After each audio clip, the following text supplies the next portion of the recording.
Question 6, Claire Adamson. To ask the First Minister what the Scottish Government's response is to the figures from the Trussell Trust suggesting that the number of people in the UK relying on food banks is expected to pass 1 million. First Minister. Well, the number of people experiencing food poverty is increasing, and that is utterly unacceptable in a country as prosperous as ours is.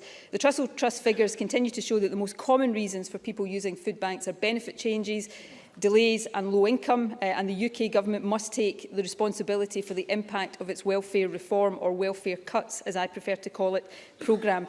We're investing almost £300 million, including £1 million over the next 2 years, to combat food poverty, to help those most affected by these changes. However, if we want to see a reduction in those being forced to rely on food banks, then we need a party that will seek to reverse the undoing of our social security system, not continue to rip it apart, and that's what my party wants to do. Claire Adamson.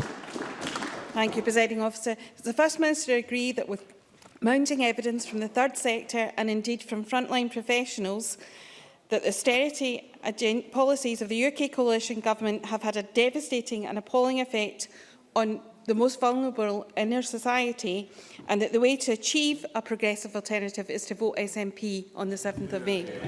First Minister. Well, the austerity agenda. Order. The Labour benches seem to be getting quite excited there at the prospect of voting SNP on May the 7th. Maybe there's more doing it. Maybe there's more going to do it than even we expected.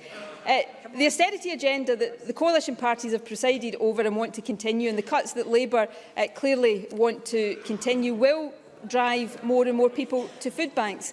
And we know that if the Tories get the way, the worst of welfare cuts are still to come. I do want to see an alternative to that. I do not believe it is right that we continue to see some of the most vulnerable people in our society driven into poverty. That's why I want a reversal to the cuts, modest spending increases, and why this government will continue also to prioritise getting more and more people onto the living wage. So we'll keep doing that, and we'll keep standing up against the cuts that would make this matter worse.